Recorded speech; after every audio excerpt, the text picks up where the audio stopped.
Mr. Chairman, on the consent agenda, item F, the Hard Bank signature card.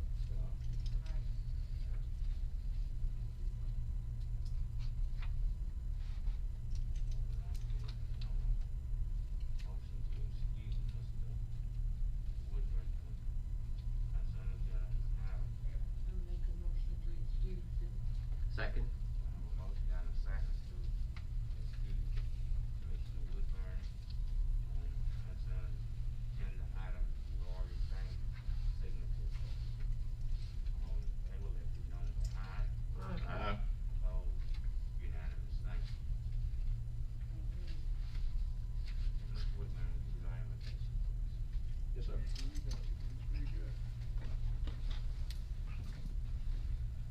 Hey, let's pray. Dear Heavenly Father, we come before you as humbly as we know how, Lord, in the precious name of your Son, Jesus. We thank you, God, for your grace and mercy that has allowed us to see another day. We thank you, God, for watching over us since the last time that we were together. We ask your blessing, God, on this board and all the citizens of Anson County. We pray, Lord, that you will guide and direct us as we make decisions that's in the best interest of all concerned. These and all of the best we ask in thy name. Amen. Amen. Okay, at this time we have the approval of the agenda by the commissioners. Mr. Chairman, I have a couple items to add. Okay, Do it this time under the Commissioner Concern Petition Announcement and Comment. okay, First one is concern about dogs that's not contained on property owner's property. This was brought to me by a citizen, and they're asking about a leash law, so we'll have to, I don't know if the county does that or can do it or whatever, but that's what we'll be talking about. it can be done, I think Polton have a lease law. Okay. He, called me, he's on the speech, Mr. Bobby Simon, Is he here? is he, I don't see him. Okay. I'm sorry, the lady's waving her hand. He's not here, but we're out here for the same thing. Okay. So will you speak on his behalf? Well, I can, he's not Okay. here. All right. No, not now, not now. You're ready, Okay. Mr. Chairman, what are we speaking about now? Lease law. Leash law for the county. And then the second item, there'll probably be somebody here for that too, is the septic haulers. So if there's, yeah, I see him out there. So those are the two items I was gonna bring up. There are citizens here to speak to both of those, so. I got a couple of things I wanna talk about too, on the commissioner. Okay. And, one was brought to my attention about, but it's under, Commissioner Concern, Okay, so you, about the light. I just put you down and then we, Sure. if that will work. Those flashes down there never is. Okay, any other? Okay, if not, do I have a motion to approve the agenda with the changes on the commissioner's concern and petition announcement? The dog ordinance, the sewer issue, and Mr. Commissioner Sykes and Commissioner Stedham have items they wanna discuss. So, do we have a motion to approve? Mr. Chairman, I'll make a motion to approve the agenda with the noted additions. Second. We have a motion by Commissioner Commissioner Gatewood, and second by Commissioner Sims. All in favor, let it be known by aye. Aye. Opposed? Unanimous, thank you. Okay, going on our consent agenda, we have item A, B, C, minutes, property and tax refund adjustment, budget amendment, health department, budget amendment, health department, audit contract, and Aurora Bank signature card, which, on the F, Commissioner Woodburn have been asked to excuse himself. So, all in favor? Do we have a motion? I'm sorry. I'll make a motion, I don't see how you can avoid this COVID cost. I second the motion. Okay, we have a motion and a second. All in favor, let it be known by aye. Aye. Opposed? Unanimous, thank you. And this time we'll have our appearance, Dr. Fred Thompson, to discuss the COVID-19 updates. And Mr. Yvonne Burr, right? Thank you, Mr. Chairman. It's good to see everybody in person rather than virtually. We could talk about the COVID, the coronavirus, for a long time, but I'm going to keep my remarks relatively brief, to the point, and then we would be happy to answer questions that you may have. To help me with those questions, I'm pleased to have with us our administrative officer, preparedness coordinator, agency accreditation coordinator, Yvonne Burr, and also our nursing supervisor, and one of North Carolina's 100 distinguished public health nurses, Dana Thomas, with me. I'll start with the cases. As of this afternoon, we've had a total of 308. 12 are active. We discharged 3 today, for a total of 294 have been discharged back to baseline health. And as you know, we've had the 2 deaths. Relative to cases, we have seen a downward trend over the last week, and we would hope that continues. One of the things we're always asked about is testing. Last Wednesday, after some planning this discussion, we made a decision to close the health department on Wednesdays morning for routine clinical services, and to devote that time to a drive-up testing service. If you were to come by the health department tomorrow morning, at the top of the stairs where the county vehicles are usually parked, we have 3 spots reserved. We test by appointment. People call, set up to be tested. We pre-register them, do their paperwork before they get there. That allows them to remain in their vehicle. They do not have to exit to get tested. One of our clinical staff members will go up, do the nasal swab test, package it up, and we send it off to the lab. Our first go with that was last Wednesday. We had 18 scheduled. 16 showed up. And fortunately, of the 16 we tested last Wednesday, only 1 was positive. We have another 16 scheduled for tomorrow morning. If the demand is there, we will go to the whole day on Wednesday if to meet the demand.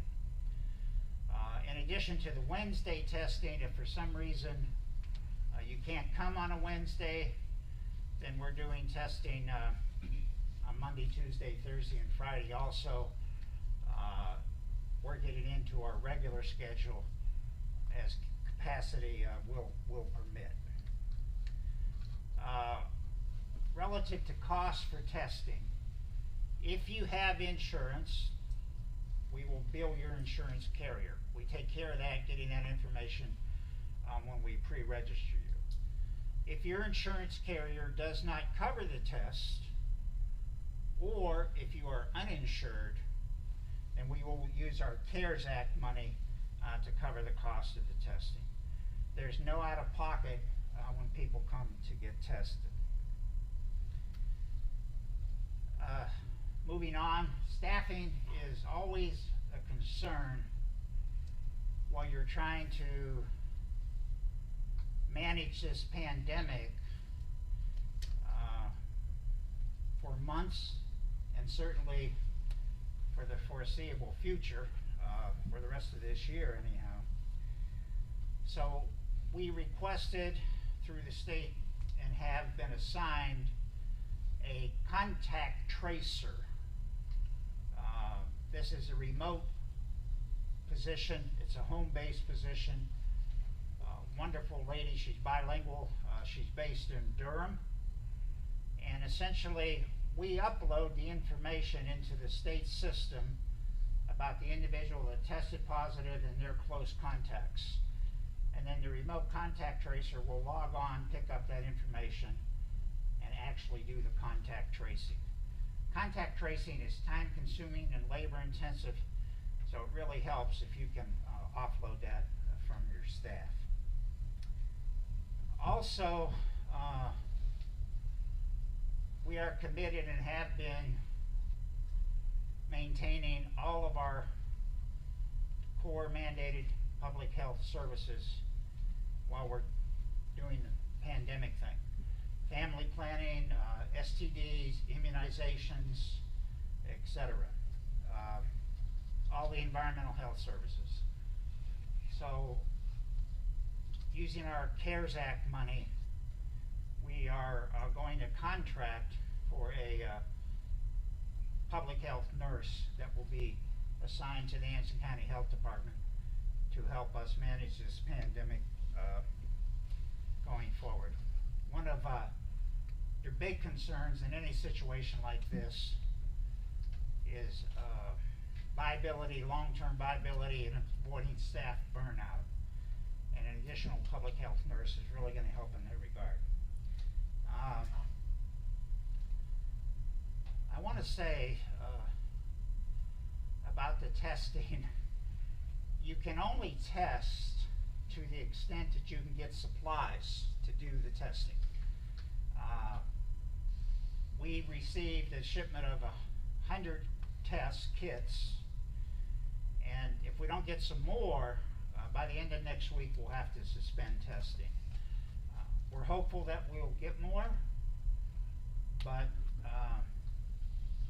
the state is testing in excess of 25,000 people a day, and it's put quite a strain on the laboratories that actually put those test kits together. The schools, we have been in contact with the schools, we've consulted with them, and we will continue to offer support and consultation as requested, particularly as we approach that October 19th date when the students are scheduled to return to on-campus learning. That about concludes my remarks. Then we're going to open it up for questions. I'm going to get a lot of help with the questions because talking through a mask just exacerbates my inability to understand what you'll be asking. I want to close with absent a vaccine, the only way to control this virus right now is by observing the 3 W's. Wear, wait, wash. Wear face covering whenever you leave your home, you're out in public. Wait 6 feet between, and wash your hands frequently. I think we're doing a fairly good job of that in Anson County. Not to say it couldn't be better, but I think that is contributing to this downward trend that we've seen over the last week in our total number of cases. And with that, we'd be happy to answer your questions. Any commissioner have a question? Well, first of all, I want to thank you very much for the update, and I continue to get a lot of very positive responses from citizens about the performance of the health department during this crisis. So you're to be applauded, you and your staff, for the work that you're doing. I only have one. It's okay. I only have one minor question. If I'm tested today, when can I expect to get my test results? Not soon enough. Honestly, Mr. Gatewood, it depends on where you're tested at. If you're at the hospital and having symptoms, they're running them a little bit faster, between 24 and 48 hours. But honestly, everywhere else, 6 to 7 day turnaround. So Right. sometimes by the time we get the test results, the person's over the worst of it. All right, thank you. Almost over top. That's all right, go right ahead.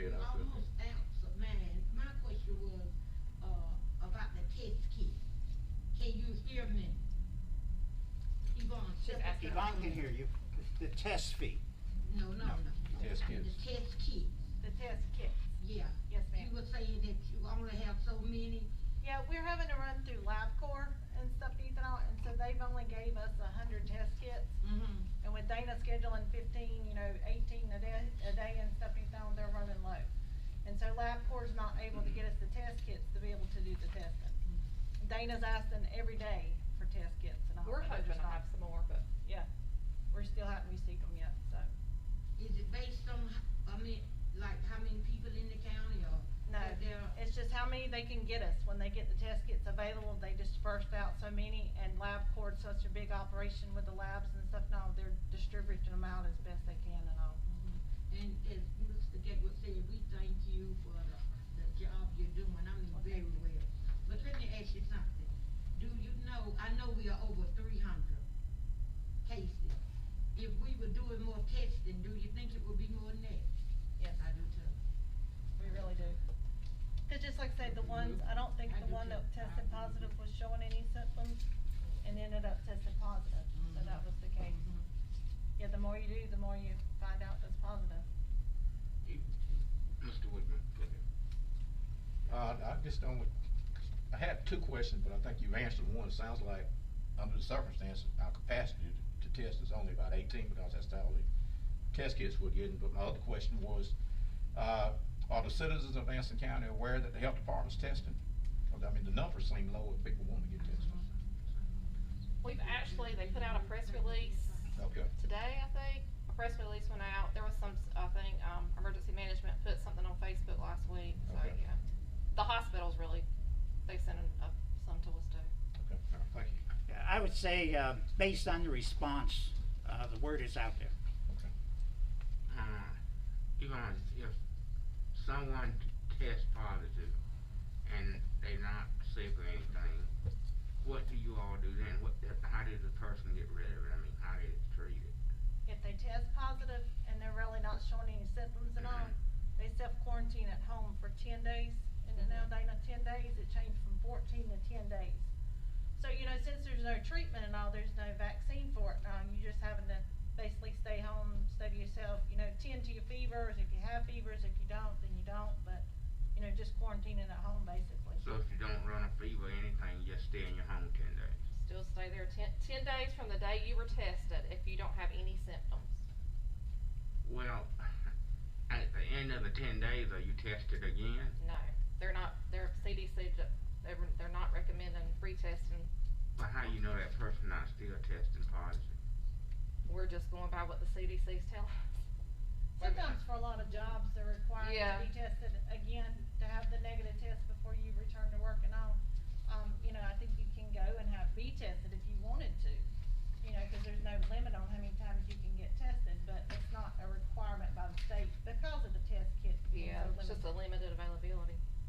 Once a person have the virus, they get well, can they catch it again?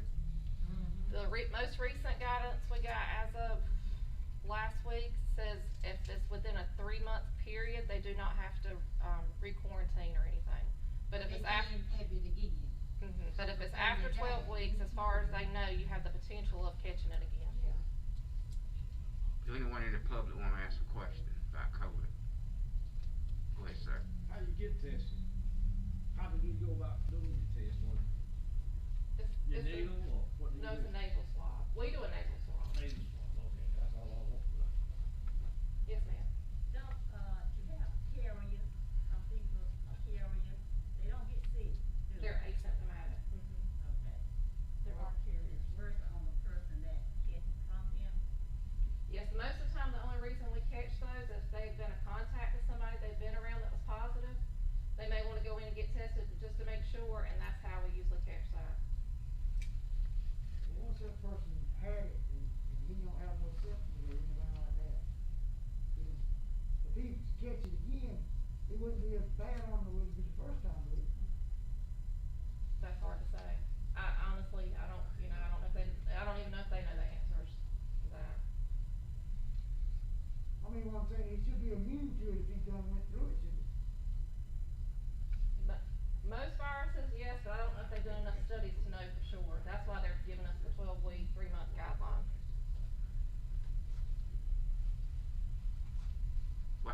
I see on TV that they're being tested treated with something that other people that have had the virus. Yeah, why have? Some plasma. We've actually had a couple of people that had to get that. They're very, very sick though. They're in the ICU. We've had one recently as of last week had to get that, but she's still on a ventilator in ICU. So you know, that's at their discretion, I guess, when they're really, really sick. So how many people y'all got on ventilators now? Just had it? We currently have 2 on ventilators. Right now, we only have 3 in the hospital, and two of those are in ICU. Okay, no other questions? Thank you. Thank you all, and thank you for the job you're doing.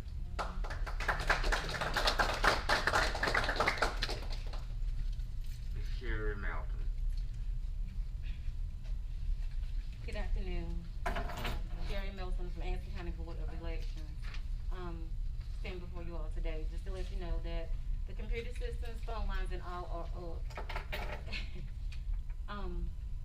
So now we're gonna talk about COVID and November 2020 election, which will take place on November the 3rd, 2020. With early voting start on October the 15th. Guys, she gave it all of us one of the sheets. Correct. Early voting will start on October the 15th. That will be on a Thursday. The hours are gonna be 8 a.m. to 7:30 p.m. We will have 3 Saturdays and a Sunday. The Saturday is gonna be the 17th of October, the 24th of October, and the 31st of October, which is the last day of early voting.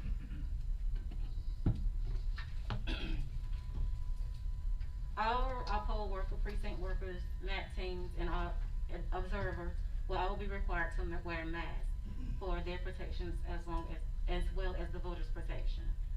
We will have greeters, which will have masks that will be available for any voters who doesn't have masks. Hand sanitizer, we will have the plexiglass to distance the poll workers from the voters. We will also have markers, which would be the 6 feet. Curbside will be available for any voters that cannot enter the voting precincts because of age or physical disability. Sanitizer will be available when the voters come in and out of the voting precincts. We will also have disposable pens, which will be provided by the state. The pens versus the I voted stickers, the pen will have the I voted engraved on the pens. A lot of times we have people that actually want their sticker, so therefore we will have some laid out, but we're trying to avoid any kind of contact because of COVID-19. That's pretty much all I have for you guys. And you are doing an excellent job. Thank you. Step in the way you did. I've been over there on several occasions. One day you tried to act like the door was locked, but I came on in, okay? God, I thought I was gonna have to call the sheriff over there, but I got in there. But you are doing an excellent job. Thank you. And thank you for the update. At this time, we have our public addresses to the board. Mr. Bobby Simon, but the lady don't speak for him can come up.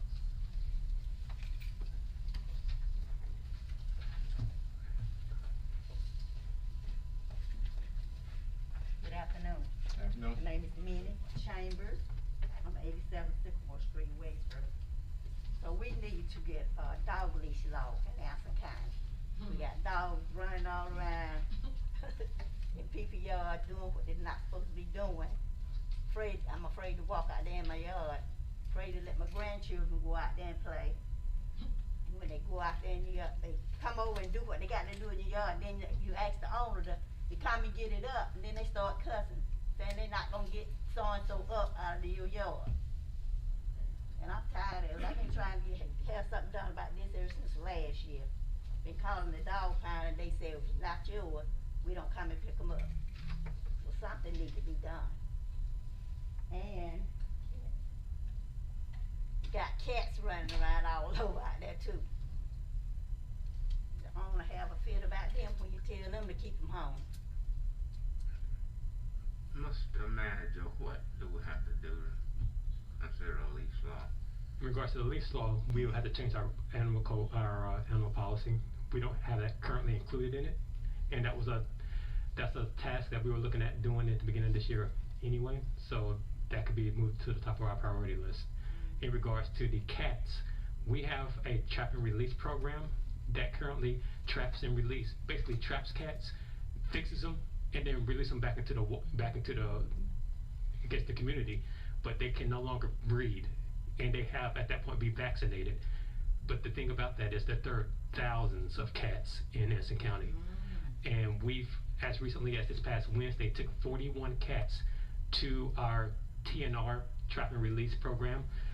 But that's only 41 cats, again, out of thousands. So we're doing what we can. It just takes a long time because cats breed faster than we are able to get to them. Regards to your lease law, we can't work on that. Okay. Would that take a long time? It will take only as much time as we can get it done within the next 2 months, I imagine. Thank you. Now, who will enforce this? The issue with enforcement will be our animal control. And what's also going to be more enforceable is if the public polices themselves, first and foremost. We have a limited staff, and it's going to be tough for us to get out there and cite or to take in all the animals that might be a violation. So first and foremost, we need to educate the public to abide by the lease law. There will be some pushback. There's going to be people who want to be up here to tell us that a dog needs to be able to run free, that a dog don't need to be tied up, that they can. So there's going to be some pushback, ma'am. They can get fixed. They can put fence around.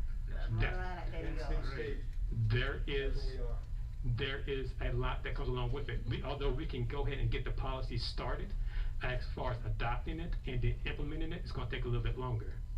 Because to be fair to other individuals, we want to make sure that people have the ability to go into their own yard without being attacked by a neighbor's dog. 100% understand that.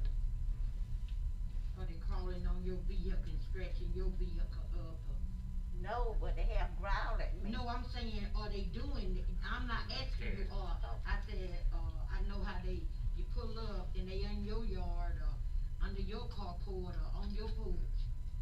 I have a remedy though, but I can't say it out loud. For real. But they used to be out there and get all in my chairs and I couldn't sit on them until I wash them off. Call me. I can't really do it. Okay, the county manager gonna look into it, and maybe we can get something adopted. We can draft it and we'll bring it before the board before we adopt anything and put it in place. We'll draft it. We'll talk to some other community members as well and bring it to the board for approval.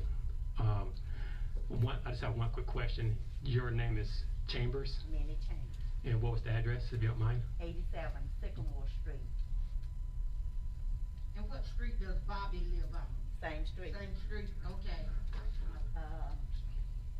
And when he said, whatever the heck, tell him again about the cat. Lady, come up, check out. Tell them to come on. Come on up, sweetheart. I need to come with her? Yeah, you can come. I'll be all right. Yeah, my name is Rosia Chambers. I live on 74 Union Street. Now you're talking about some cats. I've seen more cats this year next door neighbor house I ever seen in my life. I bet you we don't count a 20. Them cats, they live on my carport. Oh no. They tear my flower down. They try to get up under some wire. My daughter said, Mama said, what, you gonna eat the flower? I don't know what gonna do, but they try to get to the henny bitties up under there. You know, not no chicken or flower. Them cats, we got our thing up, we set it in the house, we can look at them. I try to go out now with a rake, run them cats for so many. Them cats go off, they look at me, and they come right back. That woman's crazy. That's how many cats is down there. That's right. Dogs too. Yeah, we got dogs running around. Hey, dog come down, mess on the driveway. 1, 2, 3. Come and get your dog mess up. Well, they gonna get mad when you do it, when you call them. Call 'em.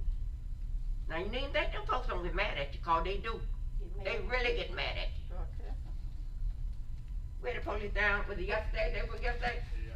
She said, did you call the police on me? He said, yeah.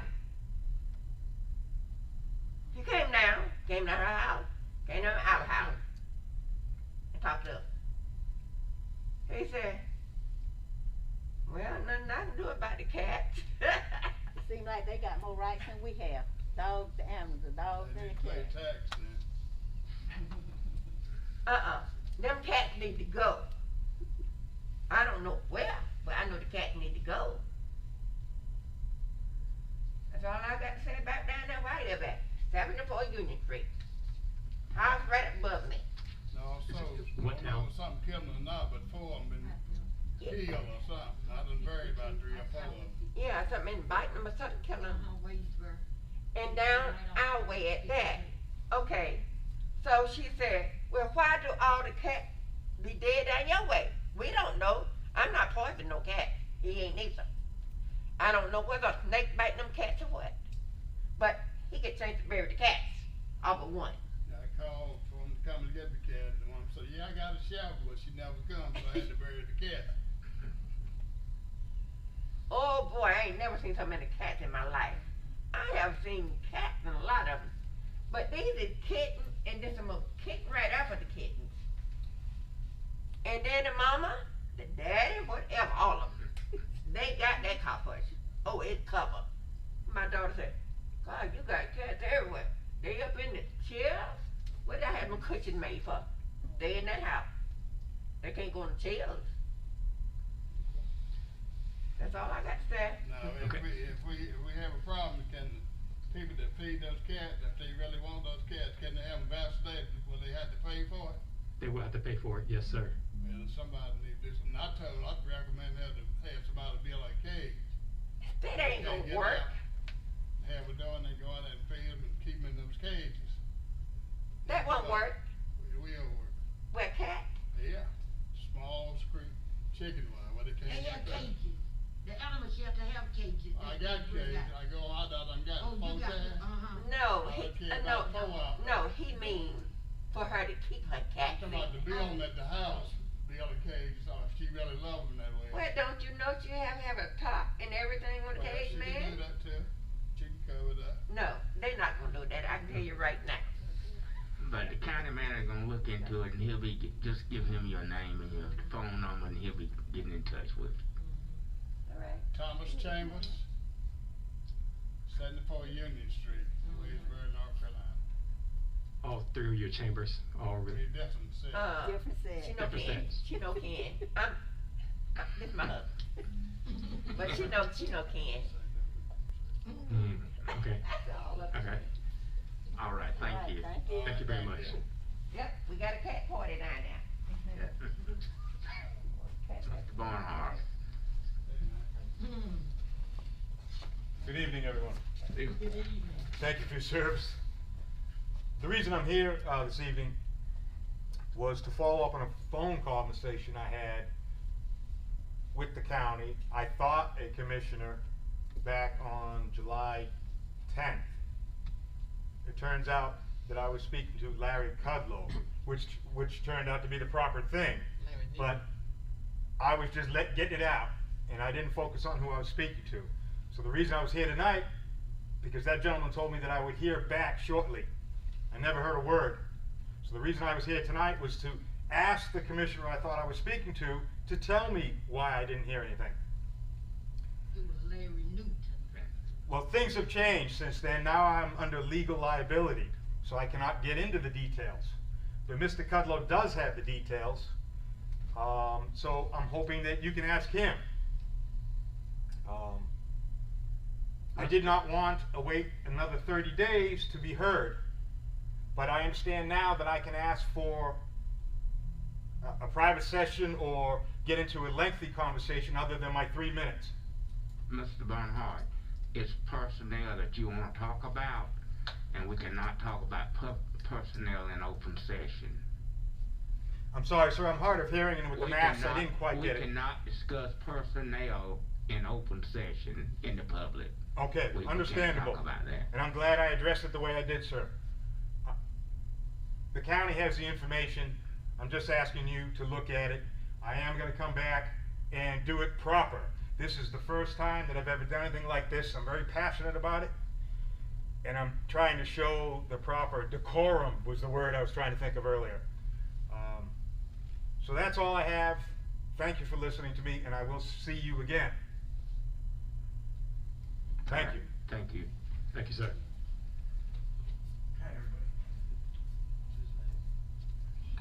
Mr. Hildred, we got two of you on here. I think it's both of you can come on up.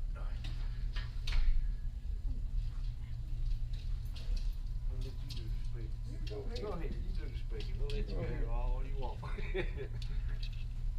Well, we was just, trying to, get where the wastewater treatment plant has got the, we can't dump after, what, 4:30? And, we was hoping maybe we might could get a key or something, or get some kind of hooked up where we could, if something was to break, or a pumping station or something went down, that we could, maybe, you know, be able to get in and out of the wastewater treatment plant. Well, we didn't really have nothing to do with the stuff that got stolen or whatever, I mean, you know. So we feel like they're kinda punishing us for something we didn't do, basically. No, they're not punishing you for what, you know, what happened down there, but, let me let the county manager address this. The hours at the wastewater treatment plant have been from 7:30 to 4:30 for the last 15+ years. Unfortunately, it has. I'm looking at the permit that we were issued to Mr. Frank Hildreth, on the date of January 14th, 2005, has highlighted right here, all discharges will be made Monday through Friday, 7:30 to 4:30 p.m. We sent this to you, you have this permit. The time has always been the same. However, we have not, I'll give you some credit, we've not enforced that as much as we should have in the past. We're gonna abide by our rules and our standards from here on out. So the change in policy didn't change the policy, it's a change in our practice. We will be closing that gate at 4:30 every day. However, we've extended practices, opportunities for you on Saturday and on holidays. We've been accommodating to you so you can make a phone call.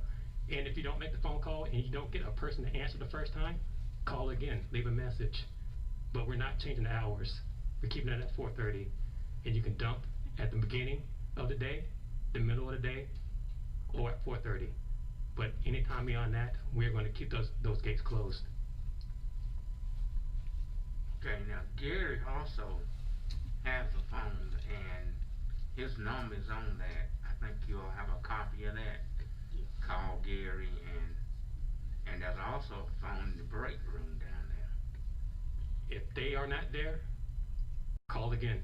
They should be there. Their priority is to make sure that they are covering that gate after 4:30.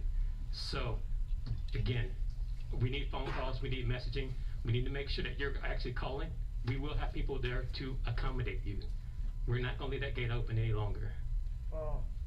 What about a second number? You have any second number you could call? Are you not getting anyone on the number? No. At all?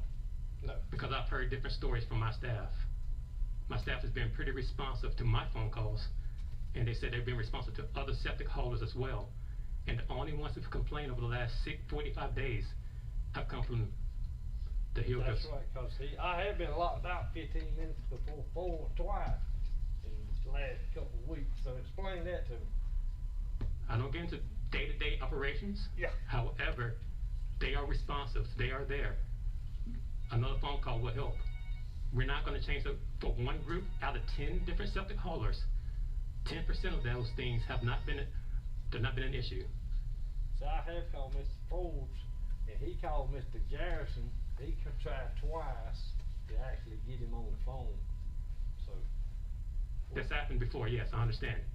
But for the time had been turned back 15 years ago, was voted before on this time. 7:30 to 4:30 is the time we're having. That's what's on the permit, and that's what we'll stay with. I think, Mr. Monroe, if we can get to the bottom of getting an answer to the phone calls would Yes. actually take care of it, because as I understand it, that's what's happening. I know you say you get a call, I called myself just to check. Yep. And, I got an answer right off the bat, but I figured they saw my name. Well, I'm pretty sure they have all our septic haulers' names programmed in as well. So, But, we'll do that. We'll be more responsive with the phone. Maybe we'll get a cell phone. But then I get threatened by Mr. Sessions, said he gonna cut me off if I keep coming up here addressing this to y'all. Well, this is an issue that really doesn't require a public forum to discuss. Yeah. It really is something that should have been discussed with the county manager, myself, at some point, and no one's ever reached out to me to discuss this. Yeah. So I'm a little, to be quite honest, a little put back that we have to have this discussion in public. It doesn't please me to say these things out loud. Yeah. I prefer to have this in a private setting. Okay, when can we address that with you? Oh, we're doing it right now. I mean, you don't wanna do it now, so, We're doing it right now. you know. So we're doing it right now. So what else you want there? Well, that's up to you. I think, he done said what he's Mr. gonna do. Hill, if it happened again, I called the number and he answered also, you have to say probably saw the name. But, if you have a problem in the future and you can't get someone to answer on that number, call the county manager. Can I get his number? He has I'll give you my card. We'll get you my card. Okay. and he'll work with you, I mean, I promise you that, he's But as far as these after hours emergency, just say if Ansonville needs me at 4 o'clock to 12 or 1 that morning, late night, what can I do about getting help from y'all? Can you not wait till 7:30 to get to No, if they got discharge? emergency and they flooding out, what's I'm gonna do? In Anstonville? Yeah. Or Oh. more, just say more. someone is at that plant 24 hours. Someone's there. Yeah, but you said 7:30 to 4:30, which one is it? I mean, Well, he's saying if you call them and talk to them about it, what he's saying. Standard hours are 7:30 to 4:30. After hours, make a phone call. Someone will be there. Before I just heard her, you said you can't dump after 4:30. No, And No, that's not what, No, he didn't. that's not what I'm saying. He said if you call that number, Yeah, they'll let you yeah, in. that's what he said. Alright, so what, so we have to call you then if we can't get No, call that number first. So you call that number first? Yes, then? sir. Okay. Alright. 694-8874. Yeah, 8874. I got him about 25 times in the phone where he didn't answer, so, you know. So whenever that happens, call the county Yeah. manager. I mean, I can show you where he didn't answer, you I know. mean, but no one's called me about this situation. I've heard it from everyone else. You know. If I And got that's proof not in the way we wanna phone, do I this. mean, You know, The best way to get things resolved is to come through the county manager and the Mike Sessions. Mike Sessions is the utilities director.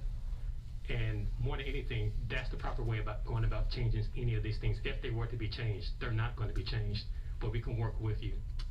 okay, so if we got on the agenda and he voted it out, can it be changed? No. No. They've done that before when we got on the agenda. Yeah. The problem, Mr. Hill, the problem is we had a vehicle stolen from down there and some other equipment. Well, Go ahead, I'm sorry. there are also other evidences or instances, rather, of theft, and not. We've also seen people come in who have, before we lock the gates, septic haulers dumping. There's required to then come back and get a ticket, and then pay for the discharge that they just dumped in their wastewater treatment plant. We've seen people not do that. They're not supposed to leave that property until they get a ticket and pay for it. We very recently have had that take place, and then it was only because our person who was there saw them, and the next time that septic hauler came in and said, "You left here without paying." But you That have to person should run not them have left. employees down to catch it. That person should not have left. Well, That person shouldn't have left the premises until they have paid, yeah. and that's been happening. Okay. So it's not just the theft, to the chairman's point about the vehicle. People have been dumping and not paying at night. That's why we lock the gates, and that's why we're going to have someone call and monitor who dumps and when they dump. Because we want to be good business partners, but we've been getting taken advantage of for years. And so we're going to stop being taken advantage of and work equally with our partners.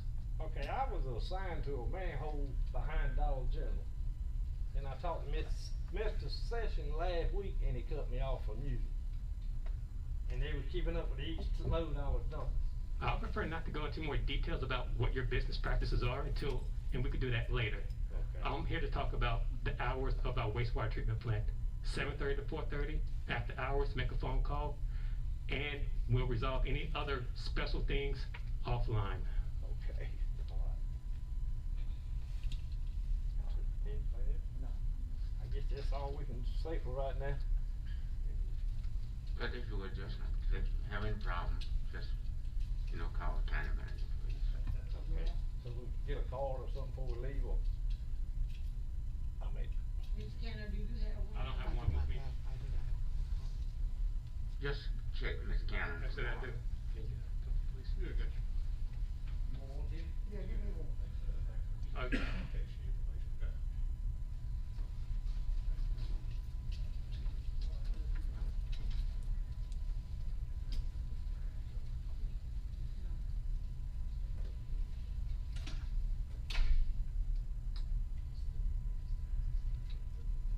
Okay, we'll move right along to our appointments. We have Waysboro Planning and Adjustment TJ Board, and they are asking that we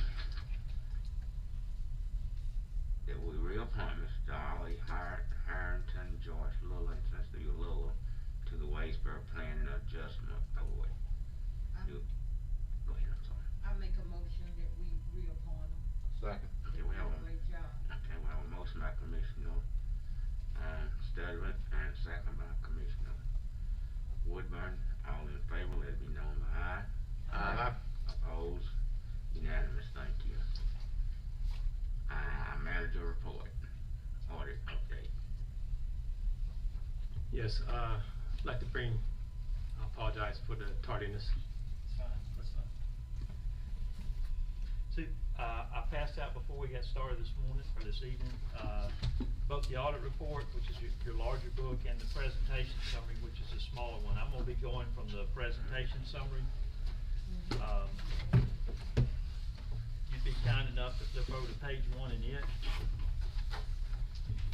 Couple things I gotta highlight to make sure I'm on course here. No significant audit findings, but there are a few audit findings, and I'll try to review those. No difficulties encountered in performing the audit. There were no uncorrected misstatements. No disagreements with management. Management did provide us with a representation letter dated July 14th. We're unaware that management consulted with any outside auditors, etc. And then right here, it says other findings, issues. We listed some of the issues that came up. Some of those are detailed at the back of your audit report if you wanted to read it through any of those. There were no dollar numbers associated with the findings in terms of whether missing money, whether question cost, etc. So in regards to that, there were most of it was technical errors or other accounting type issues that hopefully going forward can be corrected. I think Carrie's already responded or is responding to those and should be fixed. On page 4, what I'd love to do is review the numbers inside the audit report. In regards to this, I don't say that these are all the quote key numbers, but there are some of the key numbers. And the purpose behind this spreadsheet is simply to pull out some of those numbers and pull it in this first column and then look at the previous 4 years so you have a good idea of what the trend is on those numbers. You know, one of the big questions we always get is what's the fund balance in the general fund, and you can see that at $20,836,686. The really positive news out of this report is if you were to look back to 2015, you see that number is $13,370,000. So the trend on that has been very positive. Unavailable fund balance at $3,184,000, restricted, committed, and assigned at $4,585,000. Total general fund expenditures at $28,520,000. General fund fund balance available as a percentage of general fund expenditures at 61.89%. From a critical point of how sound is the county. That's one of the numbers that the LGC, State Treasurer's Office, the State Auditor's Office would look at prior to any debt issuance. So it's an important number, and it's a good number. Unassigned fund balance at $13,067,000, and unassigned fund balance as a percentage at 45.82. Revenues over and under expenditures before transfers, $1,437,000 in the general fund. The water fund is a positive $507,000. The wastewater fund is a negative $359,000. The next line there is total fixed assets in your water and sewer fund and wastewater fund, along with accumulated depreciation and cash. The next set of numbers there shows total cash in the general fund at $18,736,000, other governmental at $485,000, and the water fund at $6,542,000, wastewater at $3,189,000, and then you see the general fund balance again at $20,836,000, other governmental fund balance is at $400,000, and then the net position in your water fund at $20,084,000, and wastewater at $13,039,000. You see your property tax rates there and the collection percentages underneath those, which have been consistent. We're probably getting ready to eliminate that excluding motor vehicles, since DNV is collecting all those. Used to, it was a big deal. It's not a big deal anymore. Then you see a breakdown of your total debt. Again, that's trending in the right direction, going from $6.5 million in 15 down to $5,075,000. Then you see a breakdown in your general fund revenues and a breakdown in your general fund expenditures. If you'd be kind enough to flip over to page 5, I'm going to review some of these same numbers with graphs and charts to better indicate trends. And you can see on page 5 at the top, total fund balance almost looks like a set of steps heading in the right direction in blue, restricted, committed, and assigned in red. On the bottom of that page, you see the percentage of general fund expenditures, fund balance as that percentage, and then the group weighted average in red, and you can see where the county is comparing incredibly favorable to its group weighted average. And that's based on population. So sometimes that's a great indication, sometimes it's not, but that's really the only comparative we've got that's put out by the state. So I think from what we've seen, your fund balance percentage looks very good, very positive. On page 6 on the top, that's not a misprint on 17. Somebody else did that. They had the unassigned fund balance at the wrong, and we can't correct their number, but you can see where it is, 45.82, which is a very positive number. The analysis on the bottom of revenues over and under expenses before transfers, you can see general fund is positive for all years, which is really good. On page 7, you see total fixed assets, accumulated depreciation, and cash for your water and wastewater fund. And then on the bottom, you see your cash and fund balances in a pie chart with the respective numbers underneath those. On page 8, at the top, you see your property tax rates and the group weighted average, and then you see the collection percentage on the bottom for the county in blue and the group weighted average in red. That's probably one of the areas where the county does need some to work on, and I realize rural counties, that's what we see typically, and you'll probably get something back from the LGC saying, hey, it's below average to work on it. I do understand, and as I mentioned earlier, you can see where the trend is consistent across all 5 years in the front. On page 9 at the top, you see your total property value and total levy amount, both increasing. On the bottom, you can see the analysis of your debt, and a lot of it being installment debt. Again, for the size and fund balance of the county, your debt to fund balance is very positive too. On page 10, we break down in a pie chart the general fund revenue. You can see where the ad valorem tax is at 54.32%. Is your largest source of revenue in the general fund, and and that's why the, collection percentage is harped on so much by the LGC and other folks. And then on the bottom, you see the breakout of your various, departments, et cetera, and what percentage they are, with human services, education, and public safety, being the, most, all hovering between 23 and 25%. If you had to take away something from my presentation and looking at the audit report, and you said, just tell me something about the report. There are some technical issues that you need to work on from a finding standpoint. The really good thing you need to take away is the fund balance of the general fund is in good shape, and you have a low debt. So anything that you might consider, you probably have positioned yourself appropriately for that. You do need to work on your collection percentage. I do understand from a rural county standpoint what that means. We have the same issue in a lot of our counties that are rural. I think this year, for June 30, 2020, we'll end up doing 1/4 of all the counties in the state. So I've got a pretty good feel for what it is good and bad, but it can be gotten up. It is an important factor when you go to issue debt or do anything like that, but I realize it is a challenge too, and I'm not minimizing that.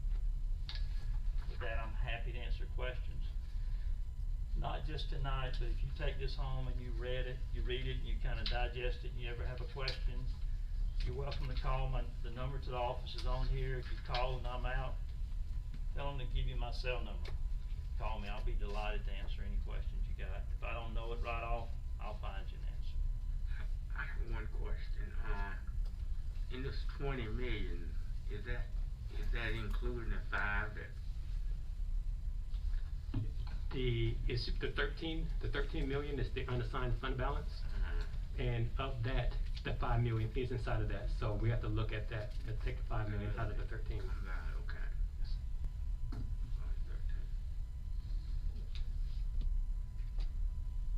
So that one, with that out, it don't look that good, didn't do it. It's not as pretty, but it's alright. How much can? No more questions. Yeah, how much more can you spend without that getting in trouble with that? We still have some capacity, but it's not as much. You're not gonna discuss that in public. Shut it down. No more. Thank you, sir. You did a great job. Y'all give him a hand. Anybody else have anything? No. Okay, nobody else. Not the same. And Mr. Gateway, y'all don't have anything? No. I have to read a little bit. Okay, thank you, sir. Thank you, I appreciate it. Good report. Thank you. Well, can I make one comment, a public thank you to Mr. Alan Thompson and his firm. You know, when we first got here, I first got here a year and a half ago, the audits were a big thing. Now with the work of our good partners here and then the finance officer and his staff, we were able to get pretty much, well, if you count 2017, which we had to kind of redo, to 2018 and 19. In the last year and a half, we've done 3 audits essentially. And so we're up to date with all our audits, and we're on schedule.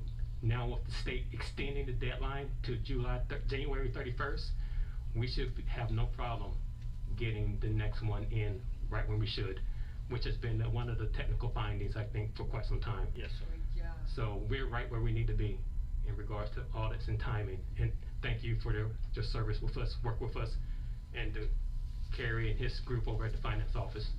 They've done a good job. Great job. Thank you, I appreciate it very much. Thank you again. One thing I failed to put on the manager's report was the DSS lease. Last month or the month before, commissioners' concerns were that the lease was moving forward without having seen it. 2.5 weeks ago, I sent the copy out to all of the Board of Commissioners, and I assumed that was enough time for us to make a decision or to move forward or have any questions. So the proposition still lays out there in front of us that the DSS building is still a point of concern for us. We have a lease that's ready to go. submitted to. I also given it to the county attorney to take a look at as well. We just want to know where we stand with that. I would like us, as all possible, to move forward with that, to get our partners ready to go. Again, the C.F. Smith Group is looking forward to starting the project, but we need first an approved lease from the Board of Commissioners. So, just as a discussion piece, if you're comfortable with it, ready to move forward, or what? Where do we need to stand?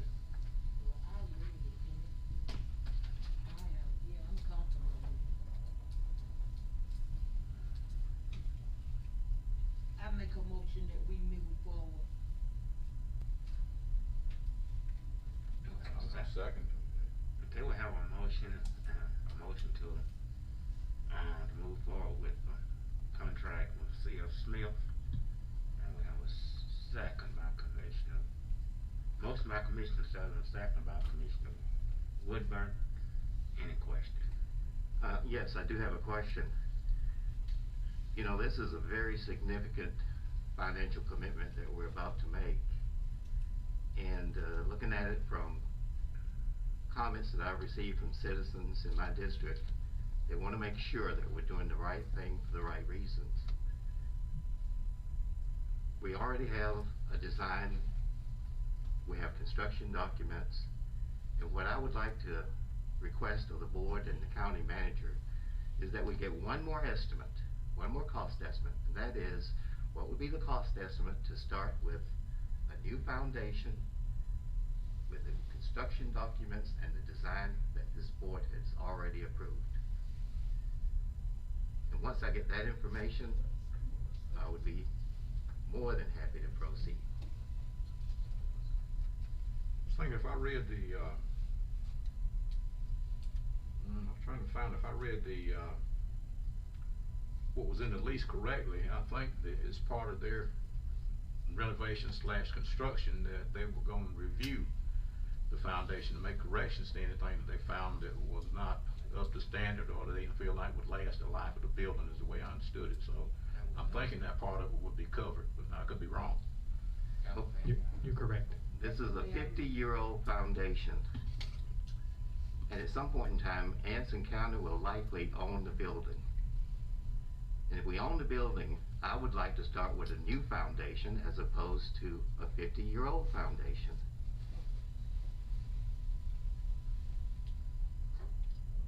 Is it possible to work with Mr. Smith and see what they can do about that? See what the added, if there's any added cost? There would be added cost if we were to completely do a whole new foundation. What they will do is find places where it need to be fixed and abate that issue that needs to be fixed and move forward from there. We want to do this as economically feasible as possible, and asking for an entirely new building, I think, is gonna put us in a financial situation that we just heard from our audit how good things are. We're instantly calling ourselves to go back into a situation that's gonna be tough for us in the middle of a recession. The idea that we have with the C.F. Smith plan is to keep cash flow at a minimum, manageable, and already have capacity to go out and do other things that the county needs to have done without taking on more debt. Because, again, to the fact that we don't have a high tax collection rate, which we are working on, the ability to repay debt for a DSS building and a courthouse and a middle school is going to be a lot that we can't do. However, if we're paying only rent to a DSS building for the next 20, 30 years, and then taking out debt for other projects, we can do more things at the same time that can get more things accomplished at the same time than waiting. Mr. Manager, I'm sorry, I didn't mean to cut you off, but it's a legitimate request to ask to see the numbers, starting with a new foundation for this building that will likely occupy for many, many years to come. And I would really like to see that cost estimate.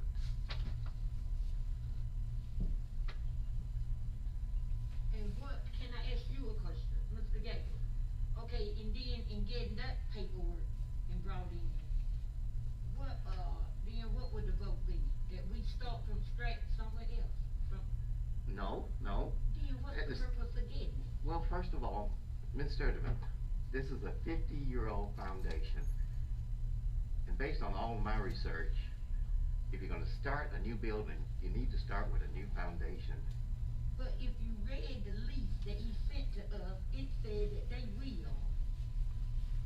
But this is what, okay, you said that we wanna take them girls, I'm, fortunate now to be on that committee over there. And I see how diligent they do and everything and things about that. If we wanna get them out of there as soon as possible. And, Mr. Smith has already said what he will do and what they willing to do. Why we can't go ahead with it? I'd like to Is see it because No, I just like. you was in the first plan to put that building out there and you feel like you got to do it for them? Ms. Turley, I would like to see the cost estimate of starting with a new foundation. I think that's a legitimate request, and I think something we need to act on.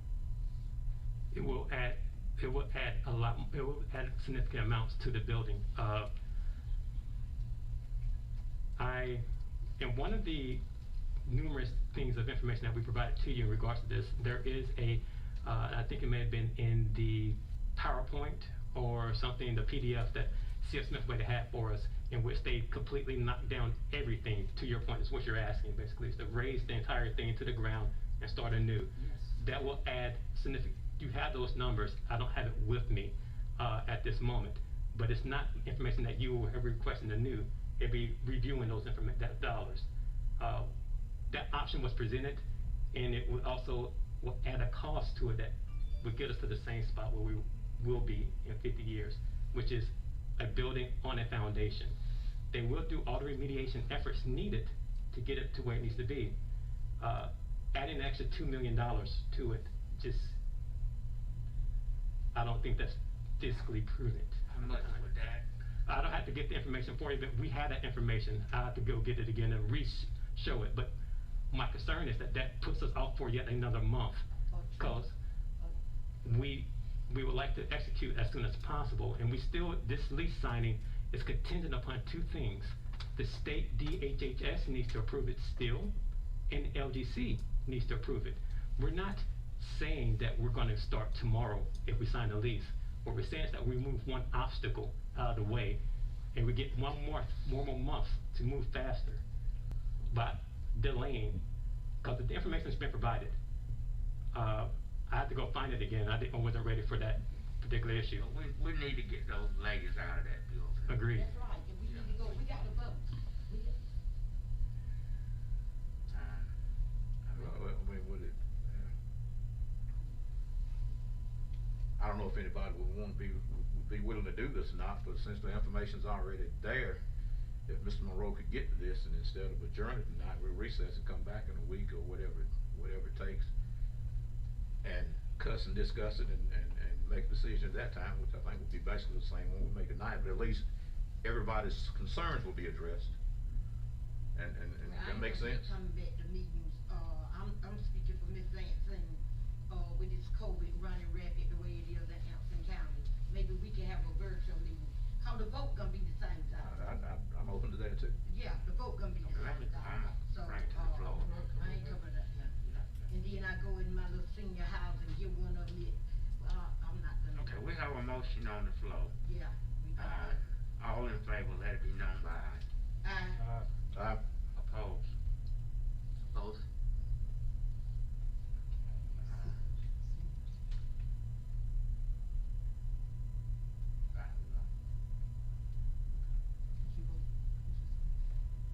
I think I heard, we only had one no, Mr. Cable.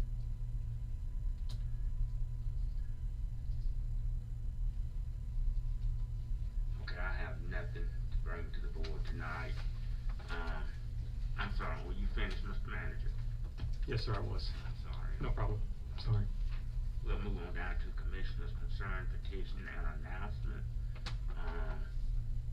Dogs and sewer. All mine's been addressed already, so I don't need to speak to that any further. Okay, Mr. Bobby. All right, where do we stand with the Anson contract as far as the job they were doing for us? Things weren't right, where are we at with that? I have no problem with the board discussing that, however, I would advise, you're in active litigation in that. We're doing it We can closed. cause on closed session. Okay. I believe that'd be more prudent. Closed section. Ms. Francine.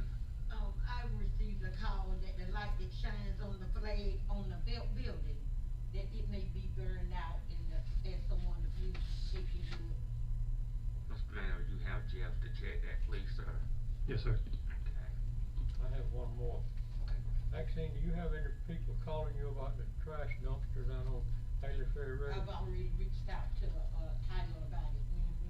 Well, I know they call me all the time and say it's work, it don't work, didn't work Saturday, didn't work today.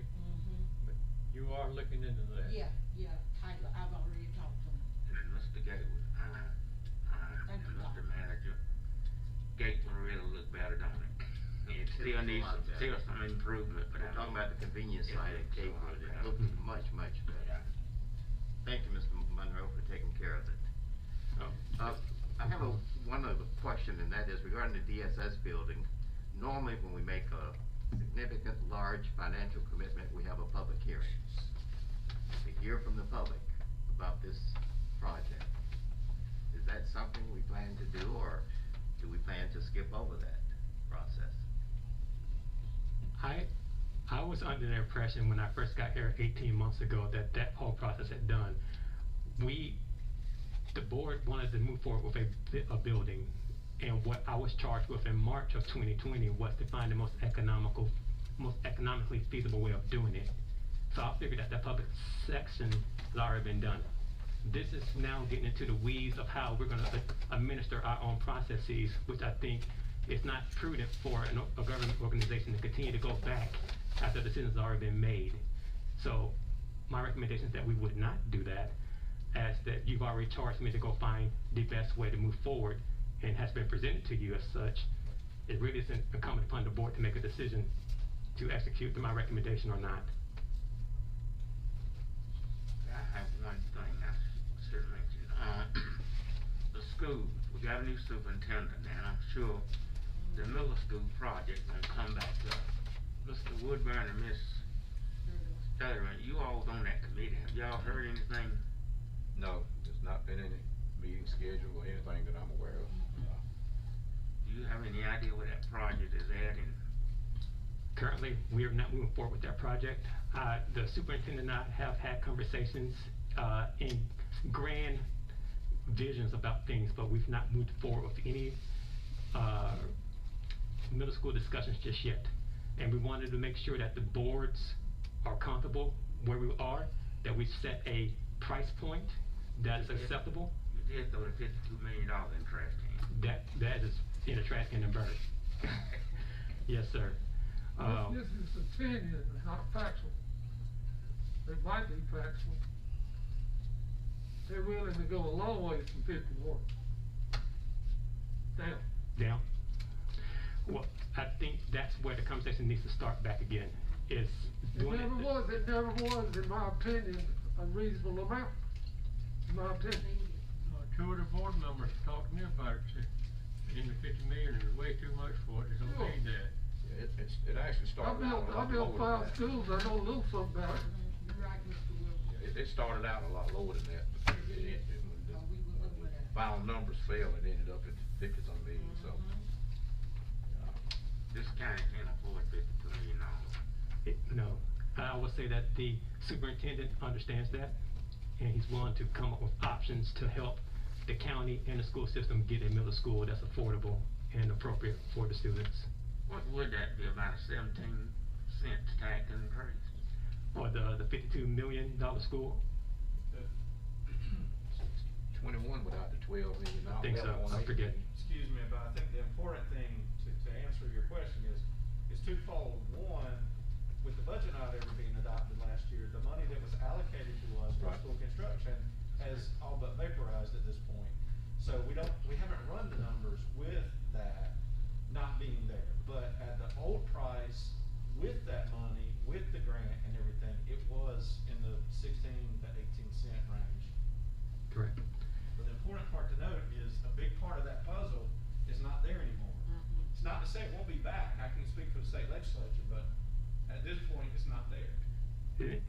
Carrie's referencing the $11.8 million that was put into our budget financing process. well, that's gone, for the immediate future. So that does add a lot more burden to the county to make up the difference. And the 15 is still there, right? The 15 is there, or I guess it would be a little less than that because we spent money on, the middle school project that got out away from us. Money has been spent on that plan. So it's a little less than 15 million and a little less than our 5 million. So we are 19.1. That's fine. 19,100,000 is what's remaining of the 20 million that we had obligated to the school right now. Why would we spend money in the beginning, looking at 51, without deciding what the total price was gonna be in the first place? That's what If I'm gonna build a house, I decide, first of all, what the price is gonna be, and then we start building the house. I don't put some grandiose figure out there and say, if I can, I'm gonna build a $500,000 house. And then start building it, and then I come to y'all and say, hey, I don't have enough money for that $500,000 house, what we gonna do? You find a 50-year-old foundation and try again. And Dr. that's what Sims. we'll do. I'll give you a check on that. Dr. Sims, that's what I was talking about when this thing first started. That 50-some million was not the price tag. Out there in Walmart. No, it never was, even though it was run through it. Now, let's go. Then whenever we got to the end, and that's where it ended up, that money had already been spent. But I agree, that's why I've said several times that, and I've asked I've mentioned to the county manager during these meetings that we need to come up with him, the finance department, and come up, and I guess the board's input too, come up with a process so that when these large projects start, in other words, say the process would be for projects that's in excess of, I'm just throwing numbers out there now, in excess of $500,000, these are the things that need to happen before any money is spent. And one of them would be, because in my experience, you can get a good estimate up front rather than spending a bunch of money on architectural and engineering costs to find out at the end what the price is gonna be. So do all that up front, and then we set like you said, set a price point up front, depending on what the project is. The most you can spend is 5 million, 10 million, whatever that number might be. So that way people know up front, if we can't get it within this amount, then we don't need to be moving forward and spending money on it. We built 5 schools, and what we did, we said, we got this much money, now you come up with a plan to build us these schools Right, that's what I'm talking for about. this much money. You had And 16 the man did it. Yeah. Not a drop over. Yeah, you had 16 million, right? Did I come to you for $6? 16 million, that's right. But this, Did I come for you, anybody? Somebody, Mr. Streeter brought up about the price of the school. This is what we need to do. I listened at, cause they virtual, the school board meetings. Here's what we need to be trying to do now, is listen to those meetings and try to help them figure out a way to educate these kids, without them going back in that school. That is most important. Yvonne's sitting back there, she's, in a lot of the things that I go to.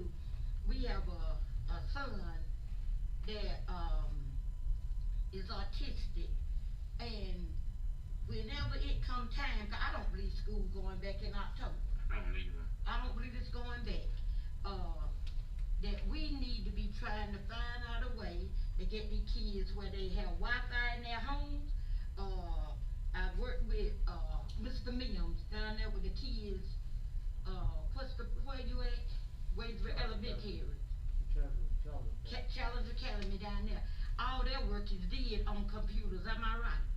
And they have them. All the kids don't have them. All these kids don't have parents in their houses that have, computers or internet service or whatever. What's gonna happen to them children? You got places. Instead of building no school, we need to find out a way. You got places in this nobody's left county. behind. You got places in this county that there's no internet access. Oh, mine is like that sometimes. But I'm telling you, Oh, those yeah. places don't have anything. Yes, sir. Mhm. That's what we need to be. We Yes, need to sir. sit in on them meetings and find out how, that we can help with trying to get those kids, I don't know. One thing, So nobody's left behind with their education.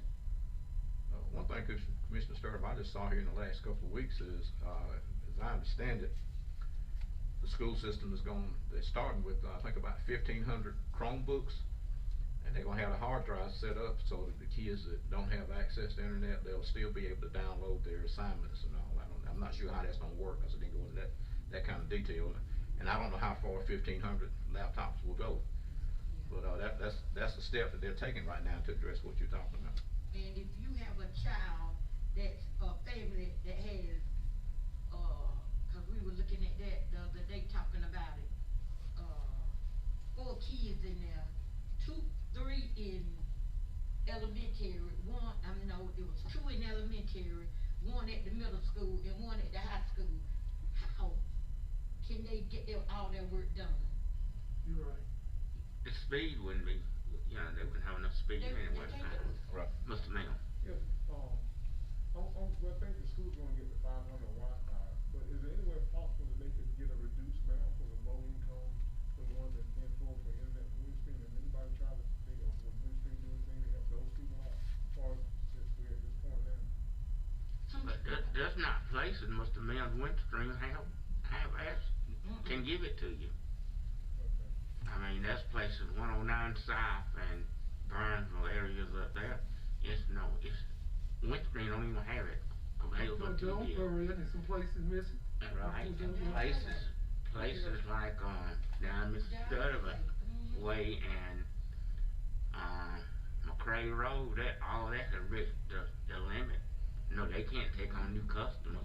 Right, but on the survey, some of the surveys we sent out to the kids at our school that live here in the city can't afford the internet.